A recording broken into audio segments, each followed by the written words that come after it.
Bismillahirrahmanirrahim. Alhamdulillahi Rabbil alamin. Wassalatu wassalamu ala sayyidina Muhammad. Amma ba'd. Assalamu alaikum rahmatullohi barakatuh. Hurmatli bауырлар. Біздер өткен дәрістерімізде жалпы 4 құбыланың біреуден өткеле жатырмыз. Өткен дәрістерімізде мынау сауда-саттыққа қатысты бір құбыламызды кітап барысында аяқтадық. Болашақта тағы да тереңірек мүмкін осын бір айналып шыққан соң қайттан қайтарымыз. Сауда мәселесі енді оған қатысты өте терең кітаптар бар. Енді бүгіннен бастап Алла қаласа неке бабына қатысты хадистер өтеміз. Ол біздің бір құбыламыз. Өйткені қазақта сөз бар, 4 құбылаң тең болсын дейді. Ол қандай құбыла еді? Ол бірінші руханият құбыламыз. Абай атамыз айтқандай, дененің жоғары бас бөлігі тұрады деген секілді, руханият құбыла басында тұрады. Одан кейін өткен жаңағы мынау сауда-саттық дүние құбыламыз.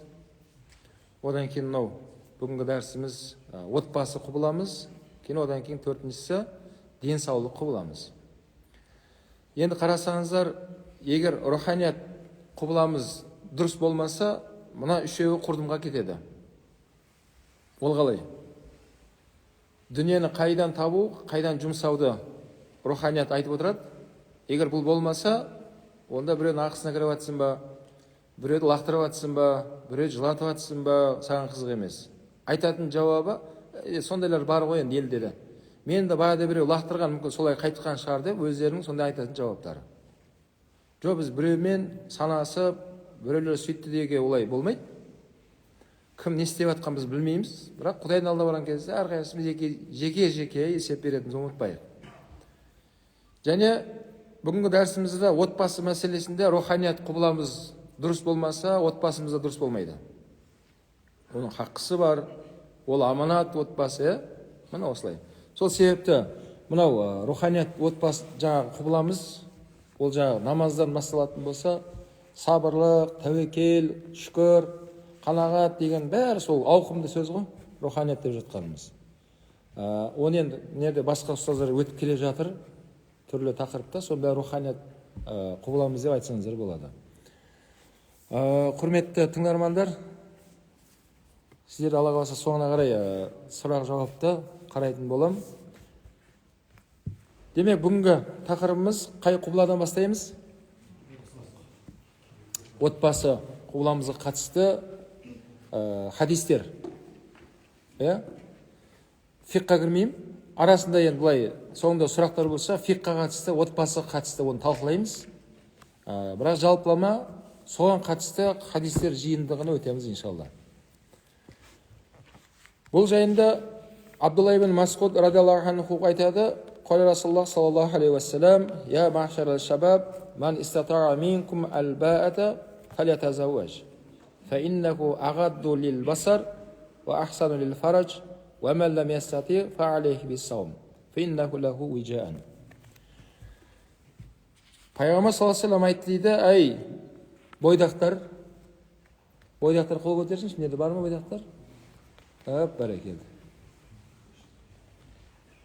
Бәрекелді. Нәжминнің қол көтеріп отыр, машалла. Бәрекелді.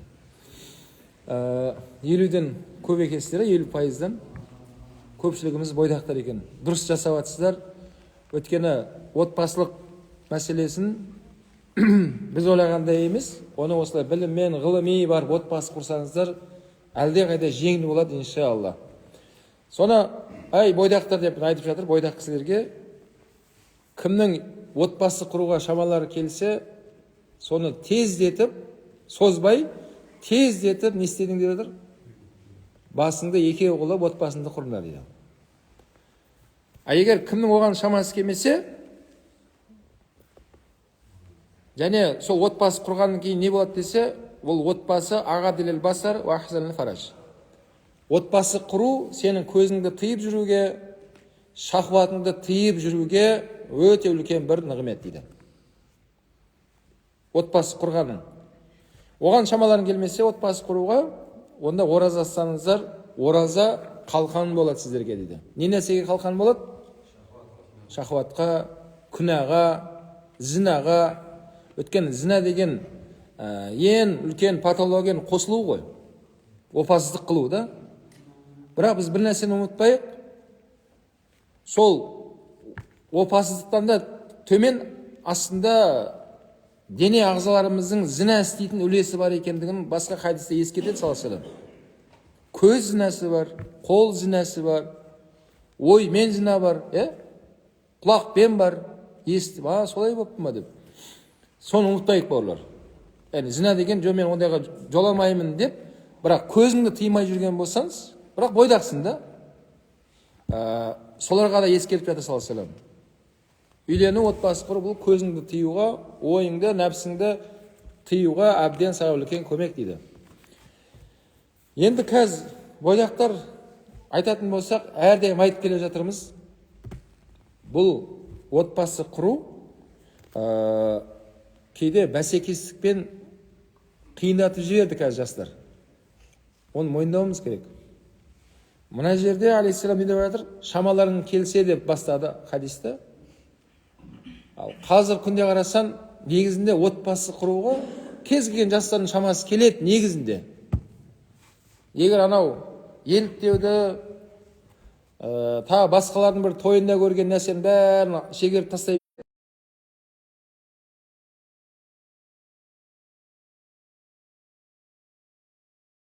некеңді қидыру болды. Құдайдың алдында, куәгерлердің алдында екі жақтың ата-аналардың келісімімен ең маңызды ішіндегі керекті некеңді қидырсаң болды. Сөйтті бір қойды сойғызып, Пайғамбар саллаллаху Абдурахман ибн Ауфқа айтқан валиман жасасаңыз болды. Абдурахман Ауф деген сахаба, я Расулалла, үйлендім деген кезде бір қой сойып, валима жасасайшы деп айтқан да. Валима деген не? Дастархан жайып, адамдарға естірту. Мына пәленше, бәрекелді, бақытты бол, шаңырақ көтеріпті, бәрекелді, жастар бақытты болсын деп, елге естірту, валима деген. Ертең сол қызбен қол ұстасып көшеде кетіп баратқан кезде ешкім сен туралы не ойламайды? Жаман ойламайды. Не мынау кімнің қызын қолын ұстап алған деп, адамдар өсектен, ғайбаттан аманда болады. Содан құтылудың жолы валима деп айтылады. Сонда қарасақ, бір қой қанша тұрады? Қанша тұрады бір қой? Жарайды. 50 мың деп айтайық, 50 мыңға қой бар ғой, или 60 мың бар? Жарайды, 60 мың теңге. 60 мың теңге. Кейін жаңа махр мәселесі бар. Енді махр мәселесінде де Аллаға шүкір көп қара көздеріміз, қарындастарымыз ұялып. Және мына бір хадис Аллаға шүкір біздің елімізде кең тараған. Оны саллаллаху айтады, сол некеде махр мәселесінде жігітке салмақ салмайтындай етіп сыйлық сұраған қыз қандай ақылды қыз деген хадис бар да, саллаллаху айтқан. Осыны әжелеріміз кәдімгідей сіңдіріп, ғасырдан ғасырға келе жатқан махр ғой бізде негізі. Бәрі деп айта алмайын, бірақ арасында сондай қыздарымыз өте көп. Ұялып, сұрамаған қыздарды да көрдік. Жоқ, маған ешнәрсе қажет емес. Әйтеуір мені аманатқа алып жатыр ғой, бақыт етсе болды деген қыздарды да көрдік. Содан кейін барып, қыз өзі отказ бергеннен кейін, енді біздің ханафи мазхабы бойынша жігітке қолқа саламыз. Біздің ханафи мазхабы бойынша ең төменгі мөлшер ол қанша? 10 дирхам. 10 дирхам. Қазір курспен сол 60 мың 70 мың теңгесі арасында деп айтайықшы. Сонымен 60 мың деп айтайық, қанша болды сонымен бәрі? 120 мың болды. 120 мың. Сонымен ары қарай тағы бір 60-70 мың дастарханыңа жасасан, 200 мың ұяқ бияғанда, сонымен не болды? Той болды иншалла.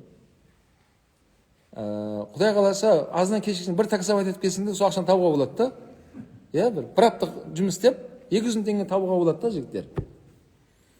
Сөйтіп не істеу керек? Қиындатпай, сөйтіп шамамызға қарап отбасын құрып алу керек. Өткенде бір жастардың әңгімелерін тыңдап отырсам, ана лапстер деген нәрсе бар екен. тойдың алдында 3 күн қатарынан барып түсірдік дейді, бір далаға барып. 3 күн қатарынан. Оған көлік жалдадық дейді, анау түсіретіндерді жалдадық дейді. Қажет па сол? Қалай ойлайсыңдар? 10 геликті қатар қойып қойып жүріп, қажет па сол? Или гелик қоймасақ, ертең бақытты болмай қаламыз деген бір ырым бар ма или?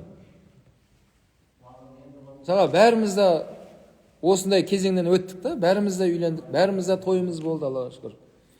Бірақ айтарым жігіттер, бұндай сырттан келген кейбір сондай мәдениет сымақтар бізге мәдениет емес ол. Оған еліктеудің ешқандай қажеті жоқ.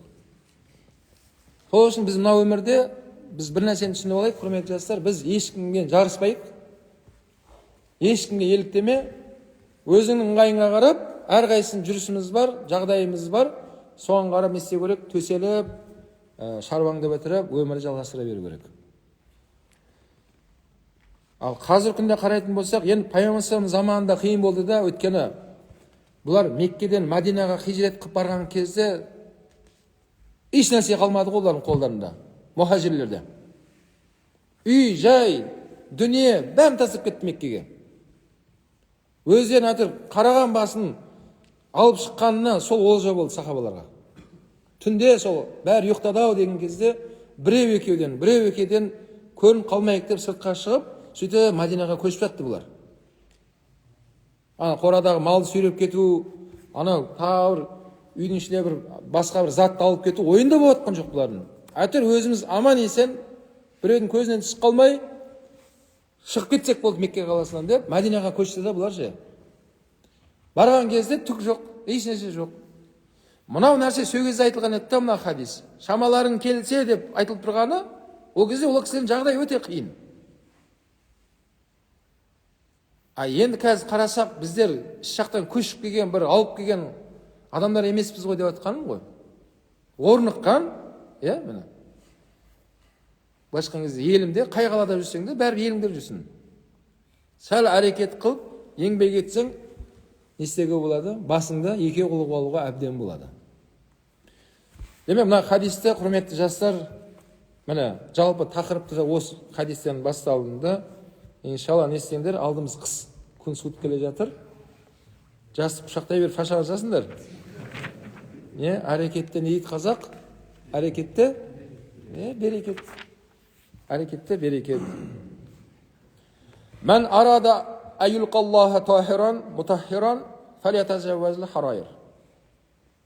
Пайғамбар айтады, кімде-кім Аллаға жолыққан кезде пәк күйінде, таза күйінде, тақуа деңгейі көтерілген күйінде жолыққысы келсе, онда тез жетіп отбасы құрыңдар дейді. Сонда отбасы біздің Алланың берген өте үлкен нығмет қой мына өмірдегі. Алланың берген нығметтің ішіндегі иманнан кейінгі өте үлкен нығмет отбасы мәселесі. Бұл нәрсе, демек, Алланың алдына да бізді таза қылып алып барады екен. Тахиран мутахиран. Тахиран мутахиран деген мағынасы өзі таза. Және өзгелерді тазалауға көмектесетін адам ол. Басқаларға да көмектесетін адам болып жүресіз. Мынаны байқасай, бұлай дұрыс емес қой деп біреуге сүйемелдеп, өзгелерге де пайдаң тиетін, өзгелерді тазалаушы адам болып жүреді екенсің. Аллаға жолыққан кезде сондай халде бауырым жасап етсін. Ал оның жолын алейхиссалам не деп жатыр? Не істеу керек онда? Не істеңдер деді? Отбасы құр деп жатыр. Өйткені, құрметті жастар, сіздерге айтайын, мынау өз сауапты істейтін кез осы нағыз жастық шақ, көп күнә істеп қоятында жас осы шақ екен, жас екен. Мына орта жасқа келіп жатсыңдар ғой. Өйткені ғалымдар айтады, мынау жалпы адамды күнге теңейтін болсақ, күннің шығып баратқан, ұясынан шығып жатқан кезең бар, күн тас төбеде тұрған кезең бар, күн ауып баратқан, батып баратқан кезең болып үшке бөлінеді деген да.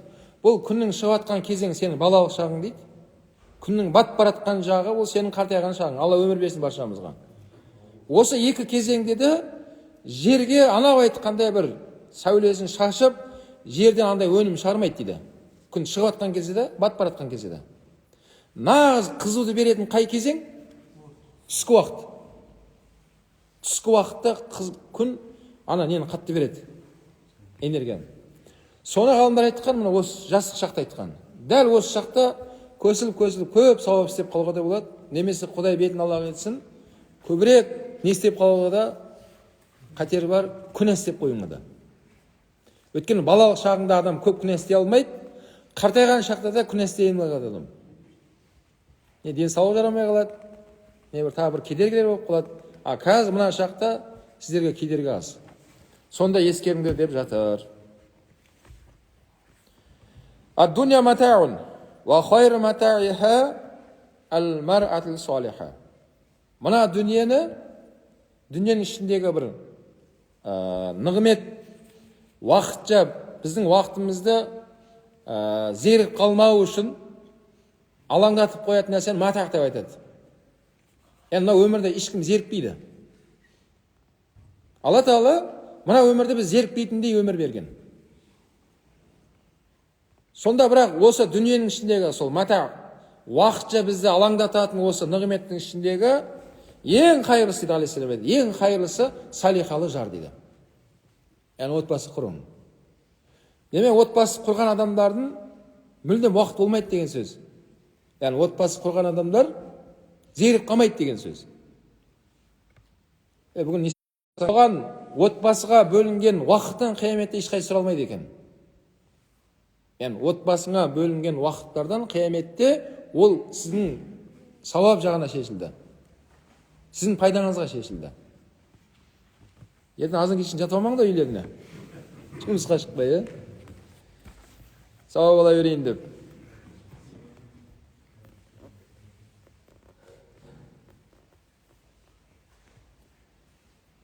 Ад-дуня матаун. Ва мин хайри матаиха ал-мар'ату ту'ину завджаха аля ал-ахира. Мискину ражулун ла имратан лаху, мискинатун имратан ла завджа лаха. Мына дүниедегі нығметтердің ішіндегі ең қайырлысы ол күйеуіне ақыретіне көмектескен жары дейді алейхиссалам. Әйел кісіні айтып жатыр. Міскін дейді. Міскінді білеміз біздер, пақыр міскін деп соны есіркеп, соған әйтеуір көмектескіміз кеп, әйтеуір мейіріміз түсіп, сондай адамдар міскін деп айтамыз. Пайғамбар саллаллаху алейхи ва саллям екі мәрте қайталады, міскін деді. Кім я Расулалла деген еді? Әйел бала шашы жоқ еркектер жалғыз басты, ол міскін деді. Міскін деп екі мәрте айтты. Кім ол я Расулалла деген еді? Күйеуі жоқ жалғыз басты әйел кісілер деді. Сонда біз Алла субхана тағала мына дүниеге бізге үлкен нығметті берді. Ол матақты, яғни сол нығметтен бас тартып, міскін өтінен Құдай сақтасын да. Құдай сақтасын. Яғни пайғамбар бұны мақтап тұрған жоқ. Міскін мына мен сондай адам мен мақтап тұрған жоқ. Бұл жерде пайғамбар саллаллаху алейхи ва саллям бұны қаралап тұр ондай адамдарды. Яғни әйелі жоқ, жалғыз басты өзі эгоист болып жүре беретіндерді қарғап тұр алейхиссалам. Ол дұрыс емес деп жатыр.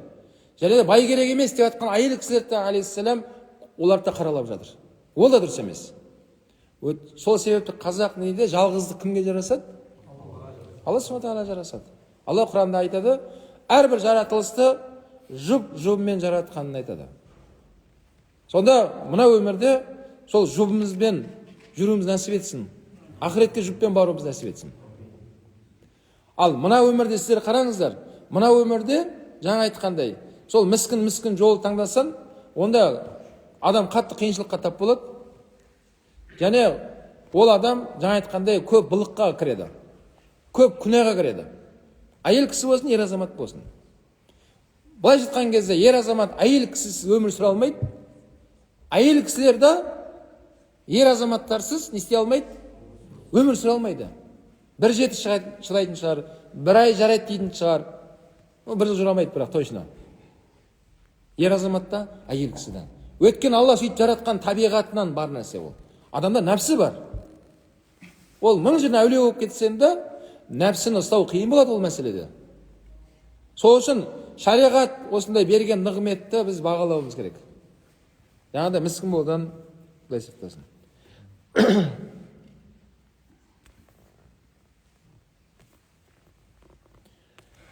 ما استفادت المؤمن بعد التقوى الله عز وجل خيرا له من زوجة صالحة إن أمرها أطاعته وإن نظر إليها سرته وإن أقسم عليها أبرته وإن غاب عنها نصحته في نفسها وماله. Момын адам Алла субхана тағалаға тақуалық қылғаннан кейінгі қайырлы амалы оның салиқалы жары болуы дейді.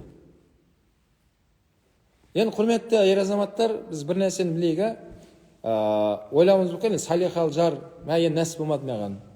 Салиқалы жар енді мүмкін біреуге нәсіп болған шығар, менікі салиқалы емес деп олай қабылдамаңыздар. Әйел кісінің салиқалы немесе салиқалы емес қылу бізге байланысты. Бізге байланысты.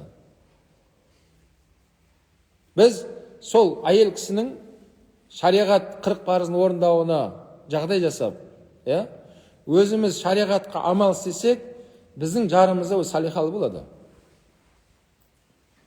Салиқалы деп атқан не ол? Алла сұлтанның парызын орындап атқан әйел кісілер. Алланың бұйрығын орындап, Алланың тыйылғаннан тыйылған кісілер. Енді Алла субхана ва тағалаға тақуалық қыламыз деп алдың дәрістерде өттік қой.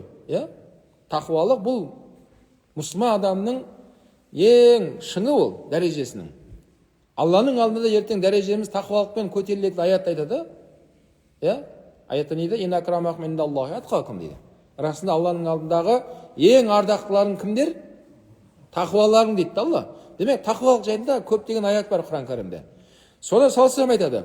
Осындай тақуалық амалдан кейінгі екінші орында тұратын нығмет сенің сол жігітке ақыретіне көмектесетін салиқалы жары болады деді.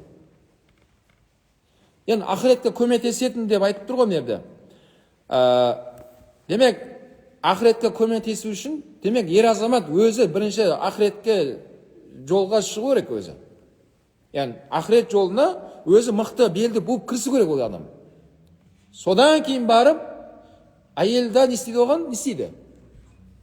Ол да сол жанына келіп, ол да бір жағына болысып, ол да жаңағыдай таң намазы өтіп қайын деп жатса, оятатын деңгейге келеді ол да. Бірақ ер азамат ол жолға әлі ниет қылмай тұрып, мен салиқалы тақуа әйелге үйлене берейін, одан кейін бәрі олай болмайды. Және сол тақуа салиқалы әйел оған әмір етсе, яғни бұйырса, итаат етеді дейді. Әйел кісі не істейді? Күйеуі бұйырды оған, бір нәрсені бұйырды. Не бұйырды оған? Бір шариғатқа қарсы келмейтін кез келген мұбах амалды бұйыруға хақысы бар. Ер азаматтың. Сол кезде ол итаат етеді оған дейді, бойын сынады. Яғни салиқалы әйелдің де бойында қандай қасиеттер болу керек екенін пайғамбар тағы да әрмен қарай оны жеке-жеке анан түсіндіріп беріп жатыр. Енді сіздерге айтайын, әйел кісі жігітке бойынсыну үшін, демек жігітті бойынсынуға лайықты болуымыз керек біздер. Яғни біздерді соған лайықты жүре алсақ, Алла бойынсаң қылпайды ол кісілерді. Сөзіміз бен ісіміз, өміріміз бәрі сәйкес келу керек. Тіпті ғалымдар айтқан, адам тақуалықтан жұрдай болса, ана мініп келе жатқан жануардың өзі бойынсымай қояды саған деген. Бір әдемі жылқы бар да, сәйгүлік бар еді. Ешқандай мінез көрсетпейтін, жуас, бірақ пасық адам соған мінсе, соның өзі қисайып, мінез көрсетіп, жүргісі келмей былай, сондай болады деген ғой. Үстіндегі ана пасық адамды жануар да біліп тұр дейді. Әйелің былай тұрсын. Білесіз ба? Демек айналып келген кезде жарымыз салиқалы болып нәсіп етсін, және салиқалы әйел бізге бойсыну үшін, демек бізде оған не болуымыз керек? Не болу керек? Лайықты болу керек. Лайықты болу керек. Уайын назара илайха сурратку. Ол әйелге қараған кезде салиқалы жарына бұлай көңілі қуаныш болады дейді. Көңілі қуаныш болады. Өйткені әйелі не болып тұрған? Мінезімен, сөзімен, әдемі қылығымен ер азаматты көңілін қуантады дейді алейхиссалам айтады. Әйел адам да сөйтіп қуанып, марқайып жүру үшін, демек мына жақта жігіт мықты болу керек қой. Или әйел адам өзі әрдайым сондай бола береді деп ойлайсыздар ма? Олай болмайды. Яғни әйел адамның марқайып, керемет болып жүруіне артындағы сүйеніш еркек мықты болу керек. Одан кейін барып олар сондай мәміле қылады бізге. Уайын ақсам алейха абарратку. Қандай да бір арада сыры бір әңгіме болса, оны сақтайды. Енді қатын арамызда қалсын, ешкімге айтпай ақ қой десең, ол жасырады. Бірақ бір күні оның несіне тиісең, ол ашып жібереді. Тем более қазіргі күнде байқаңыздар, телефон деген масқара болып жатыр. Құдай сақтасын. Ал негізінде ғалымдар айтқан, ерлі зайыптың арасындағы әңгіме жатын бөлмеден артық шықпау керек дегеніне қарай. Сырттағы әңгіме ол бөлмеге кірмеу керек, ол іштегі әңгіме, жатын бөлмеңдегі спальнingдағы әңгіме мына келесі бөлмеге өтпеу керек. Біреуге айтып отырсын. Құдай сақтасын, телефонмен түсіріп шығарып жіберіп жатыр адамдар. Оған иқтият болмайды.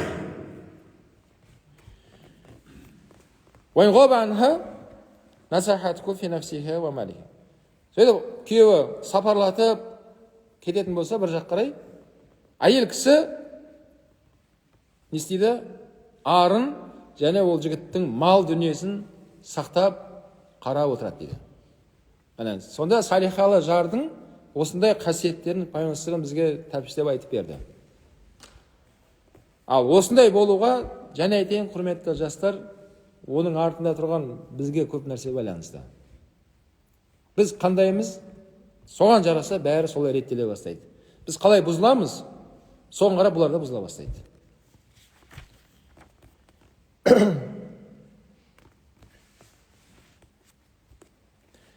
Min sa'adati ibn Adam salasatun wa min shaqawati ibn Adam salasatun. Min sa'adati ibn Adam al-mar'atu salihah wal maskan salih wal markam salih. Пайғамбар саллаллаху алейхи айтады, мына дүниеде адам баласына бақыт сыйлайтын үш нәрсе бар дейді. Мына дүниеде адам баласына бақытсыздық алып келетін үш нәрсе бар дейді. Бақытты болу, бақытсыздық. Екеуін бөліп айтты. Мына дүниеде адамды бақыт сыйлайтын үш нәрсенің біріншісі әл-маратын салиха. Салихалы жар дейді. Салихалы жар. Демек, жарларымыз салихалы, альхамдулилля, оны бағалайық. Мұсылманның қызы, иманы бар. Оның өзі өте үлкен бақыт. Альхамдулилля. Діні бөлек, тілі бөлек, дәстүрі бөлек болса, не істейтін әйеліңді? Өмір бойы соған түсіндірме өтетінен, бұл бәрі түсінбейді бірақ. Түсінбейді. Сол үшін неяқта болысып отқан жарың бар ма, біл, ол салихалы жар, иншалла.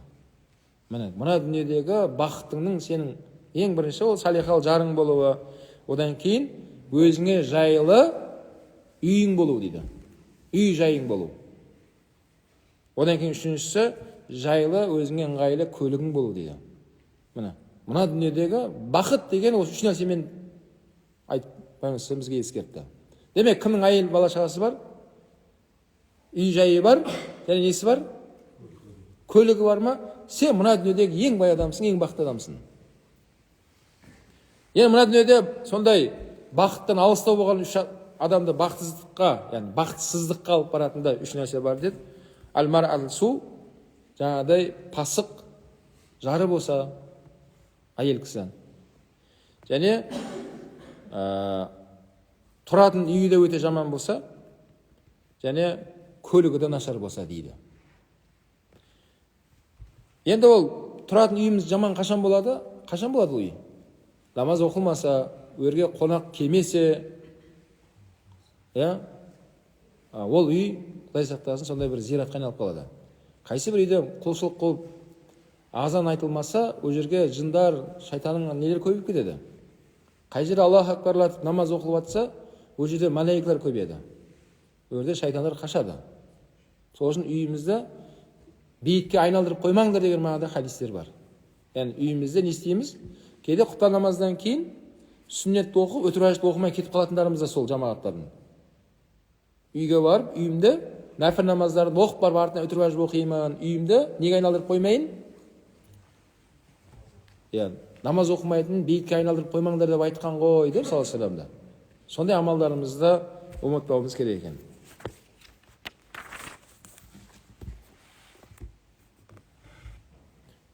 Мән разақахуллаху имратан салихатан фақад а'анаху аля шатри динихи. Фалияттақиллаха фи шатри сани. Алла субхана ва тағала кімге салихалы жарды нәсіп еткен болса, білсін ол Алла тағала оған дінінің мынау шатырын жасап көмектесіп берген екен ол адамға дейді. Мынау ғимараттың шатыры бар ғой, су өтпеу үшін ғой мынау. Негізі мынау шатырын жаптыңыз ба, болды, ғимаратыңыз көп қатерден аманда тұр мынау қазір шатыр болғандықтан. Күн өтпейді, жауын шашын өтпейді. Шатыр болғаннан кейін қалған ақсырындап, лифкаларын жасай береміз ғой мынаның үшін. Мынаның бәрін істеп алсын, бірақ шатыр болмаса не болады? Мынаның істеген бәрі рәсуа болады. Соны алейхиссалам осымен салыстырып айтып жатыр да, Алла тағала кімге салихалы жар берген болса, білсін Алла тағала оның діннің шатырын жасап берген екен дейді. Енді қалғанын екінші бөлімі деп атқаны, мұнан ішін енді өздерің әрекет қылып жасай алмайсыздар ма дейді алейхиссалам. Сәләсәтін хаққа алаллахы аунихим. Алла субхана тағала мынандай 3 адамға міндетті түрде көмегін береді. 3 адамға Алла тағала көмектеседі. Ол кімдер? Ал-мужахид фи сабилилла, Алла жолында күресіп жүргендер. Енді уақытында жау шапқыны замандар болды. Бабаларымыз елді қорғады, жерді қорғады, ақ найзаның күшімен, ақ білектің күшімен деп ұрандады. Ал бірақ қазір күнде Алланың жолында күресіп кімдер олар? Кімдер? Білім алып, білім қуалап, сол білім алайын, сол білімді өзгеге үйретейін. Білім деген тек қана діни білім емес, бұл білім парыз ғой. Намаздың парызын біліп алдың, зекеттің парызын біліп алу парыз, сол білімді үйреніп алу. Оны білгеннен кейін өзіңіздің салаңызда терең білім алу, ол да парыз. Білім алу.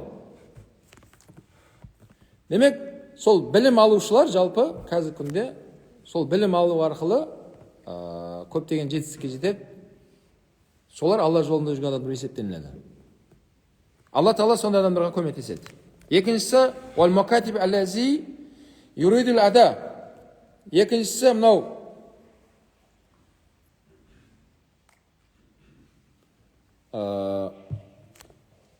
біреумен баяғыдан құл замандар болған да, құл. Сөйтеді де бастығымен доғырға отырады, басеке мен жібер, мен барып жұмыс істеп келейін. Осынша мерзім ішінде ақша табамын да, өзімнің бас бостағамдың құнымды төлеп кетемін деп уақытша босап шығып кетеді. Сол адамға Алла тағала көмектеседі. Сол қай жаққа барып жұмыс жасаса да, сол өзінің басын бостандығын алатындай ақшаны тауып келеді сол жерге. Алла ондай адамдарға көмектеседі. Ниеті қандай болып тұр ол кісінің? Сол сияқты біздерді кез келген жақсы нәрсеге ниет қылып жүру керек. Қандай кәсіппен айналыссаң да, қандай жұмыс жасасаң да, жақсы ниет қылсаң, Алла саған көмектеседі. Үшіншісі, уаниках аллази юридул аляфафа. Аннаких. Үшіншісі, бойдақтар осы арымды сақтасам екен, осы үйленіп кішкене өзімді жақсы болар еді десе, Алла соған көмектесіп үйлендіреді дейді. Үйленудегі мақсаты арын сақтап қалғысы келіп тұр. Үйленбесе орын қалудан қорқып жатыр. Жақсы бір үйленіп алсам дұрыс болар еді деп жүрген бойдақтарға Алла сөзсіз көмектеседі дейді. Міне қазақ сөзіне алғанда әрекетке берекет.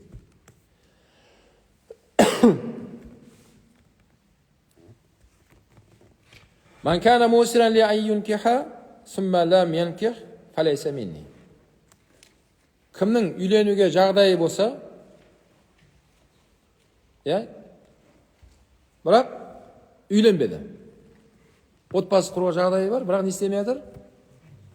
Қойш, қазір оған уақыт жоқ, қайтем мен оны. Үйленем ғой, асықпай деп жүрсе, ондайларды Пайғамбар айтады, фалайса минни. Олар бізден емес деді. Үйленуді шегере беру, ол бізден емес деп жатыр.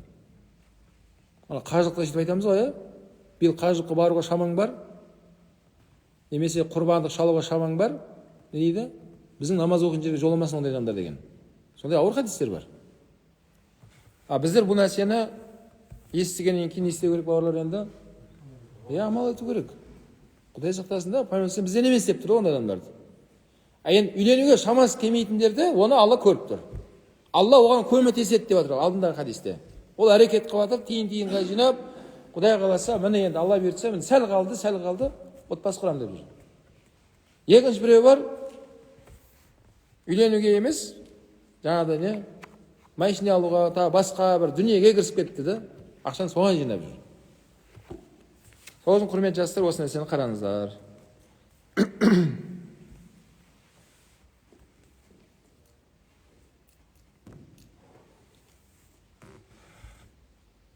تنكل المرأة على إحدى خصال لجمالها ومالها وخلقها ودينها. Пайғамбар айтады, жігіттер негізінде қыз баланың мынандай бойындағы сипаттарына қарап үйленеді дейді. Біреулер сол қыз баланың дүниесіне қызығып үйленеді дейді. Мәлиха. Қыздың кәсібі бар, теуіп жүрген көлігі бар, әдемі. Зикір мініп апты. Зикірі бар екен мынандай.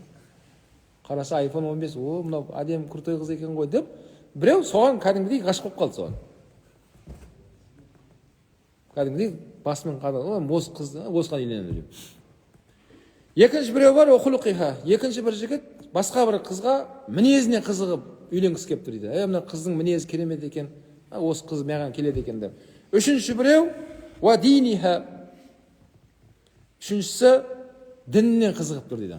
Намазхан қыз екен, машалла, ар ұятты білетін қыз екен, орамалымен әуренін жауып жүрген қыз екен деп, үшінші бір жігіт сондай қызға қызығып тұр дейді. Енді алдында мына жігіттерде қызықпа деп жатқан сөз жоқ, ол адамның нәпсісінде, табиғатында бар нәрсе. Яғни біреудің талғамына әңгіме айтып тұрған жоқ бұл жерде. Шынымен адамдар осындай талғамына қарап бөлінетіндігін айтып тұр алейхиссалам.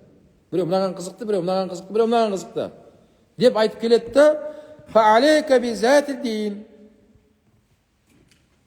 вал хулуқ. Бірақ алейхиссалам айтады, енді бірақ қайсысы оның ішінде абзалы дейтін болсаңдар, дініне қызығып алыңдар дейді. Дініне. Және мінезіне дейді. Бұны құрметті жастар дұрыс түсінейік. Қазір сізге бірден айтуға да қазір ойланатын болдық. Бірден айтсақ басқа жоқ кетіп жатыр да қазір интернетте. Ертең тағы шулатпаңдар. Намаз оқымайтын қыздардың бар ана кісі мынандай деп айтты. Мен өйтіп айтқан жоқпын. Мен айтпаған нәрсені айтпаңыздар ол ойынан. Әрбір сөзімізден бүйтіп отыратын болдық қой. Сонда қазақша тәне түсіндірме беруге мәжбүр болып қалдық та. Айтайын деген мынау емес, мынау еді деген сияқты. Бұны дұрыс түсінейік бауырлар. Демек, қаншама әлі намазға келмеген қара көздеріміз бар, намазға. Орамал тақпаса да, бірақ ар ұяттан аттамаған, керемет, текті, сондай тәрбие көрген қаншама қара көздеріміз ұмытпайық. Бар өндір. Кей қара көздеріміз бар. Құдай қаласа осам тұрмысқа шықсам, одан кейін бар намазды бастайын, одан кейін орамалыма кірем деп жатқан қара көздеріміз қаншасы бар екен. Соны ескеріңіздер, құрметті жастар.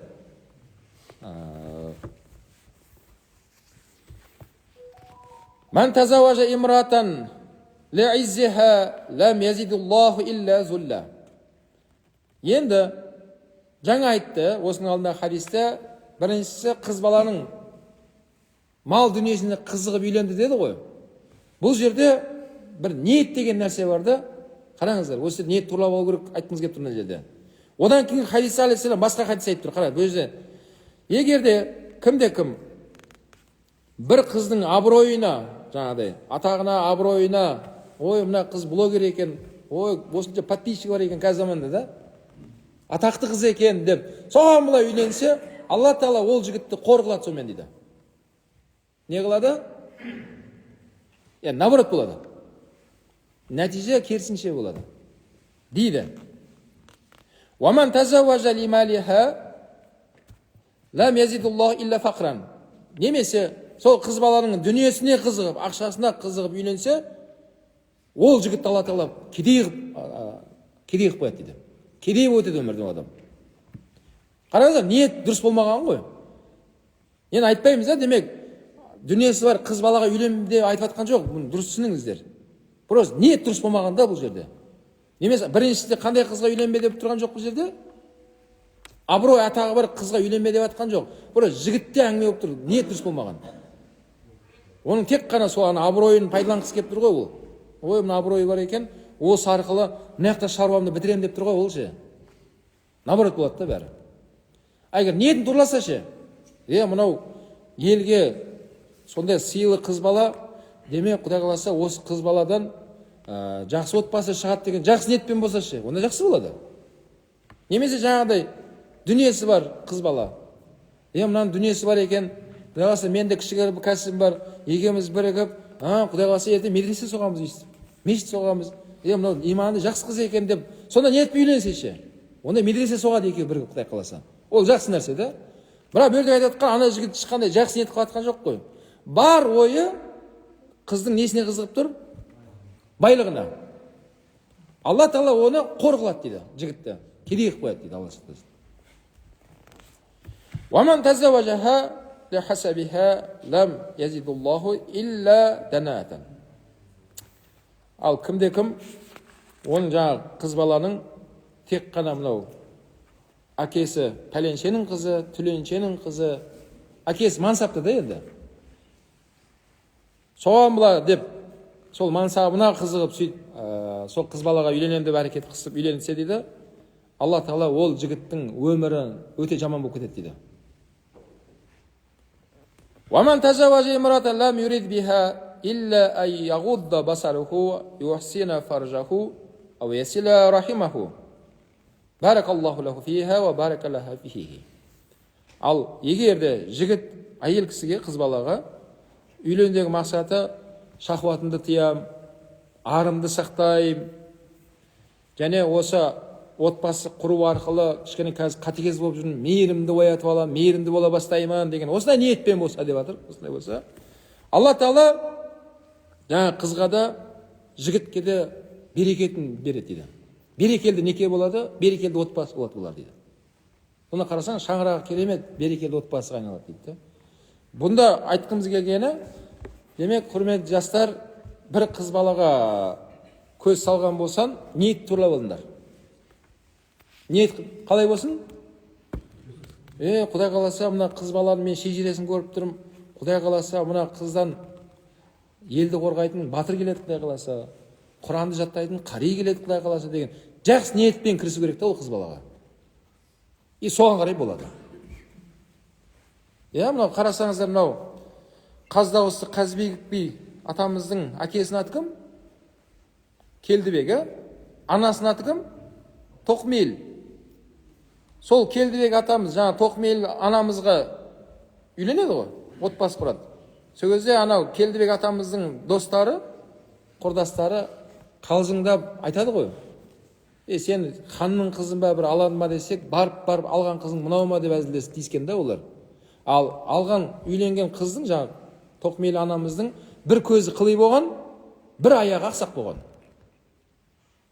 Қазір біздің күнімізде ол қыз точно өтпейді. Мынау біздің талғамымызда ешқайсың өтпейді ол. Қой қайтам оны. Ана кісі алды соны.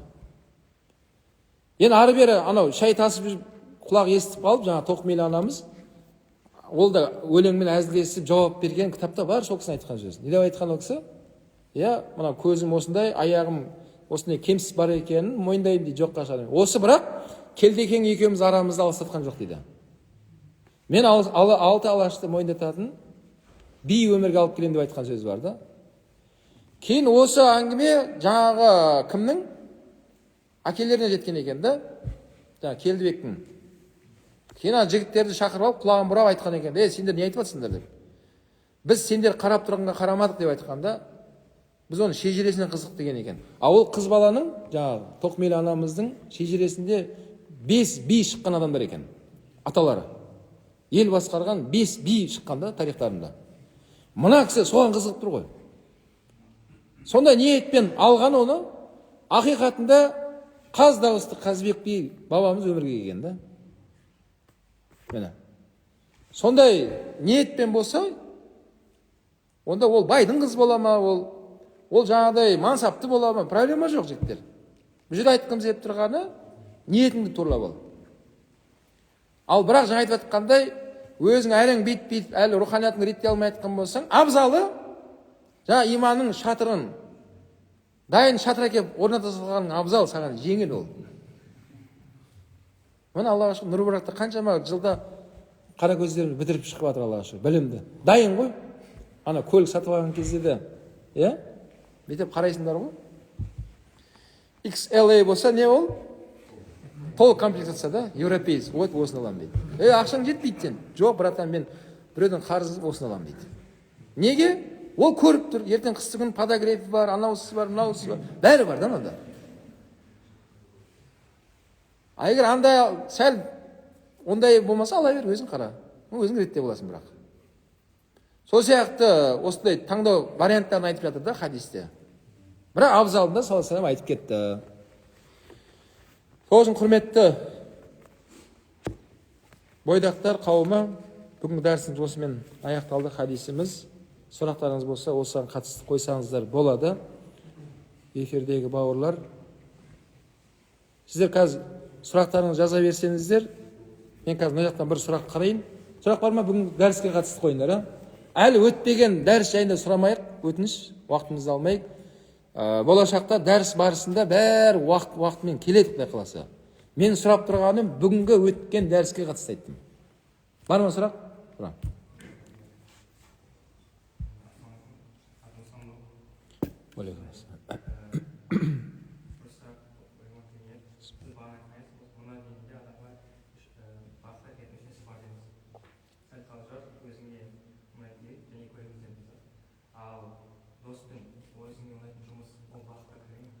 Не кірмей ма?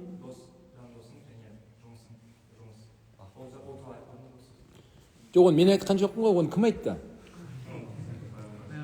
Оны Расулалла айтты ғой, алейхиссалам.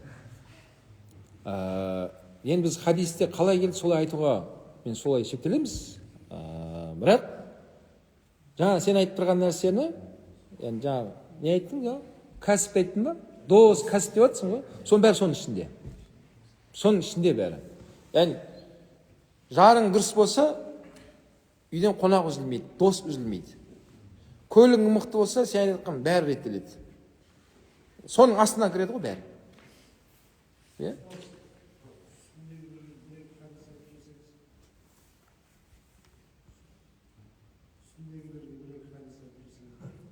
Үстіндегілер деген не? Ол асты үсті бөлінбейді ғой хадис. Бәріне бір айтып отырып қой. Оны өздерің жеткізесіңдер. Егер мен дауысым естілмей айтқан болса, сіздер алдыңызға сол аманатты. Білім алу жақсы бауырлар. Бірақ екінші жағын ұмытпаңыздар. Бұл аманат өтті сіздерге. Біз ұстаздан алған аманатты міне сіздерге бердік. Енді сіздер де біреуге үйретіңіздер. Хайырлы адам болып нәсіп етсін бәрімізге. Ең хайырлылар не деп айтты саллаллаху алейхи ва саллям? Үйреніп, үйретушілер өзгелерге. Так, мына жақта кісілердің бір сұрағын қарайық.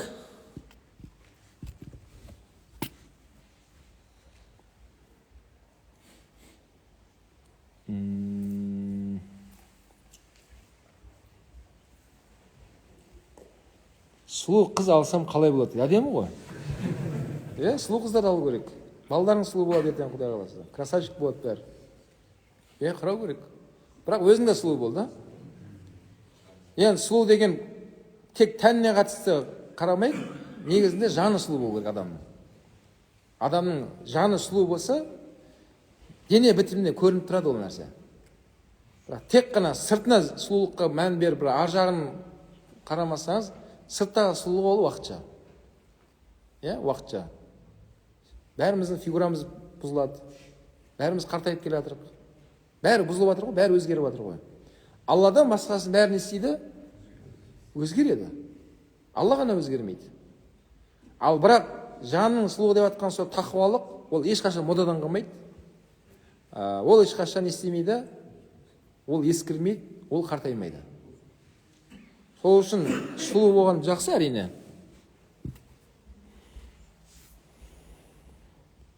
сіздер көп сұрақ жазып, мен сөйлеп болғанша қаншасы өтіп кетіп жатыр, айыпқа бұйырмаңыздар. Так, не дейді мына көкен баласы? Үйленуге ниет болса дейді, қыз бар дейді. Бәрекет. Бірақ дейді, материалды тұрғыдан проблемалары болса қалай болады дейді. Біз бәйіндемелер соны айтып жатырмыз да. Қызы бар екен, бірақ не проблема болып тұр? Ана 10 геликті қою керек болады. Тауға барып жаңағыдай түсіру керек болады. Соның бәрін шегеріп тастасаң, біз жаңа орта есеппен шығарып берді. Қанша теңге болды? Артығы мен бұл. 150 мың расчет қылып, 50 мың теңге қалдыңда қалды мүмкін. Бұл бір қой сойдық, көршілер, ағайын туыстар, ең главный адамдар. Құдалар өздері қарап алады, құдалықтарын, өздерінің проблемалар өздері. Кейінге қалдыра салады, келесі жылға қалдыра салады. Ең главный сенің басыңды екеу қылып алды, болды, шаруаңды бітіре бер. Ең маңызды сол. Ел не айтады, анау не айтады, қайтесің сен елді не айтасың? Бәрі елдің аузына не бола алмайсың? Істесең істет деп айтады, істемесең істемейді деп айтады. Осы 150 пример ақша жоқ болса бар ше. Қой 150 теңге. Ұят болады. Қарыз алып, қайтыс болып кетсе, Алла сұрамайды екен, қиямат. Оны қайдан алдыңыз? Енді үйлануға несі? Жоқ, қарыз қылып алдың ба? Ол мойында ғой қарыз. Жоқ, именно үшін бойдақ. Егер ол бойдақ бала, жетім бала болса, ешқандай жағдай болмаса, сол жерде былайша кезде басшылар, әкім дейші, әкім, қазір күнде басшылар, солардың міндетінде болады. Үйлендіру, тойын жасап беру деген сияқты мәселелер. Болды ма? Так, ниетіне бір сұрақты қарайық, сонымен соңғы сұрағымыз болып, сонымен эфирімізді жабамыз. Қай қала, қай мешіт деп жатыр мияқта? Бұл Лабақ ата мешіті. Қаскелең қаласында. Так, жасың жетпесе не істейміз дейді. Жасың жетпесе, онда ол темаға кірме. Сабағыңды оқы, жас жетпейді, не істейді ол? Жастардың арасында әңгіме бар да. Бір адамның сыртынан, Аллахым осы адамды маған қайырлы ет, қайырлы болмаса, қайырлы болуға бір себеп тағы да қайырлы ет дейді. Дұрыс па? Солай да. Бір адамды қайырлы ет, қайырлы етпесе тағы да қайырлы ет па? Қалай болды? Түсінбедім. Осылай адамды маған қайырлы етіп, жағдайды нәсіп ет дейді да. Ал егер ол маған қайырсыз болса, оның қайырлы болуына себеп тапта қайырлы ет деп сұраған дұрыс па? Болды, басындағы сөзіңді қалып кетесің, проблема. Кейінгілердің бәрі өтпейді.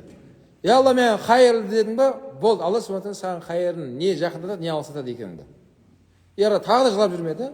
Жоқ, мен арқай қайырлы емес болса да қайырлық бер деп сұраған едім ғой деп жүрме. Өйткені бұл қайыр деген сөздің мағынасы біз алдымызды көре алмаймыз ғой. Сен Алладан сұрап жатсың да, жаңа истихара намазға сіз сұрап тұрған. Алла, мынау қайырлы болса мен жақындат, қайырсыз болса алыстат, мен білмеймін ол нәрсені. Сен білесің. Мына мен қазір мен бақытты боламын ба, или бақытсыз боламын ба деген сияқты ғой. Сөз Алла сұбханала өз жүрегіңді бір жағынан шығарып қояды. Өзі сен ешкім көндіре алмай қалады, ешкім айнып алмай қалады. Өзі мынандай сұраққа өзіңде келіспей қаласың. Қайырлы емес болса да қайырлық бер деп айтқан, жоқ айтпағам дейсің. Алла тағала бір жағынан шығарып қояды, болды. Сол жағынан мықты боласың. Жақсы, құрметті жастар, Алла қаласа келесі эфирімізде жолыққанша баршаңызға мың алғыс, Алла разы болсын. Субханака астағфирука атубу илейк. Алла тағала бойдақтарымызға салихал жарлар нәсіп етсін. Қыз балаларымызға тақуа жігіттер нәсіп етсін. Мына некелескен отбасыларымызға некелерімізді баянды етсін. Алланың құзырына абыроймен осы аманаттарымызға қиянат жасамастан абыроймен баруды Алла баршамызға нәсіп етсін. Аллахум яғфир лана, Аллахум ярхамна, Аллахум афина, Аллахум разуқна. Саллаллаху аля сайидина Мухаммад Мустафа. Амин. Аллаху акбар.